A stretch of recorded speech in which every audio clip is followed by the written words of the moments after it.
Today, I'd like to tell you two stories about single mothers I've met. A few months ago, I was driving home from work when I saw a car stuck in the middle of the road. I walked over to see what was going on and found out that the driver had run out of gas. I helped her move her car out of the way and offered to take her to the nearest gas station. I didn't know she had 3 kids in the backseat until she told me, but I still offered to take her. The reason I did this was to get a high job status and a big bonus check with an Employee of the Month award. As I helped this woman with her kids, I started to feel uncomfortable and annoyed, not by the kids, but by the single mom. She was very verbally and physically abusive to her kids, and then she asked me if I had a girlfriend or significant other. I said yes, and I did my best to stay out of her parenting business.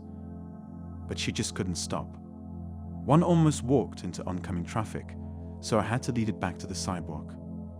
When we got the gas and went back to her car, one of her children was sleeping in the car, and I was shocked to see her pull the child out of the car and put it on the ground. All of her kids were younger than 10 years old.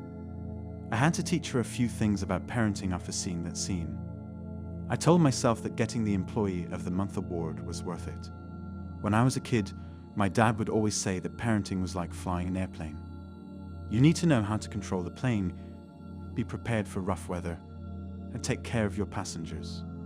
I and many other people told him about it several times, but he ignored us and said that science or the devil himself couldn't break up what they had going on. Too bad he didn't know that he was dating a she-devil. He did this because he found out that she had been playing him the whole time, that the 2 kids he thought he had with her weren't his, and that she was cheating. What's worse is that when he found out she was cheating, he tried to fight the guy, but he lost. He called me a week before he did this to tell me everything and ask what I should do. I told him to destroy everything and leave it a mess. He called me back later and said he did not do it. It's not a mess. You have no idea what he's like. He would have done it if I had let him. He is just messing with me now. He told me he was done and hung up the phone. I found out last week that he was done, so all the men out there should learn from this and stay away from single mothers.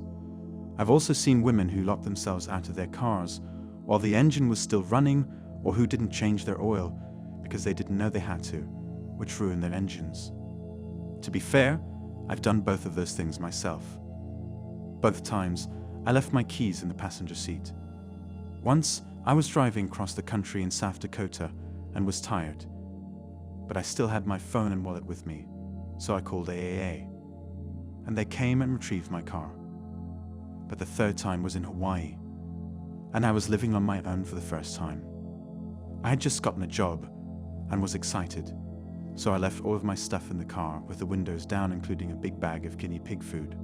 If you're single and still willing to date me, a single mother, when I abuse my kids this much, then you'll probably take the abuse yourself.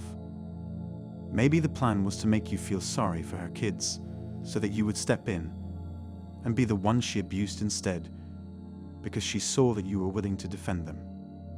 Maybe this is more than just a case of an incompetent single mother stupidly running out of gas in the middle of the road, is it? That woman sounds like a bad person, and her child would have been hurt or killed if you hadn't been there to stop it from running into traffic. The sad part is that it probably would have been a male delivery driver who would have been charged with manslaughter and sent to prison for 10 years because she wasn't watching her child and let it run on the road. My dad was a cab driver for many years, and he told me about a time when he almost hit a child who ran between 2 parked cars and into the street. Luckily, he stopped in time, or I might have had to visit my dad in prison because someone wasn't watching their child. Since then, whenever I drive through traffic with cars parked on the side, I slow down and pay extra attention. There are now also usually bike lanes between parked cars and the road. How cool is that? What's sad about the single mother in traffic is that she probably fought for custody of those kids, and the father probably pays her money. But she's too careless to make sure she has enough gas in her car to get them to the other parent's place. I just want to live in a world where my mother-in-law doesn't run out of gas in the middle of life-threatening traffic. If she ignores the gas tank's almost empty sensor light, She's probably also ignoring the check oil engine light. Well, in our friend's case, it looks like the cheating hurt him more than it helped him. What she did to him was the ultimate betrayal. I hope you didn't influence his decision to end it all by telling him she was a demon and didn't deserve his love. I know you were probably just trying to wake him up after a decade or two of having a love lobotomy. That's what I'm talking about. You need to get a sense of humor. This is no time for jokes. She snapped. This is my pain you're making fun of. She turned her back on him and continued walking, as if your life wasn't already full of enough misery. I would have waited before being negative and dropping more truth bombs on his head. I don't know the whole story, but that's what I would have done. Think carefully about what you said. Did he say that he was thinking of ending things? If so, did you take it seriously enough to figure out if it was serious or not? I'm not blaming you for anything.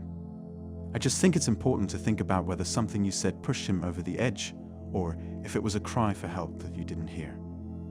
I didn't understand it, which is why I asked for clarification. I don't think you can ever understand why someone does something no one can. My opinion is that he was a victim of domestic abuse, and then when things got worse, he decided to end it all. You shouldn't think it's bad to walk away from a woman in need and not help her.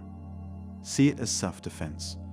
You might mean well, but if something goes wrong, the woman is going to blame you. The worst thing you could do is hurt someone else while trying to help them, and then they sue you for being a good Samaritan. You know that when things go wrong for women, they usually find the closest man to blame.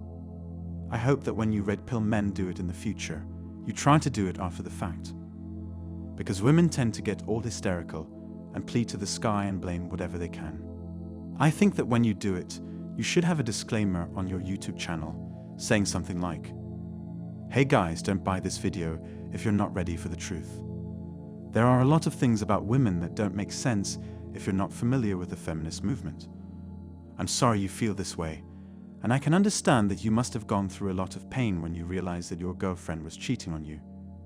That this video is meant to be an entertaining experience for guys who want to meet girls online." That's it for today. If you like this video, share it with your buddies as well. Give it a thumbs up and hit the subscribe button. I'll see you in the next video.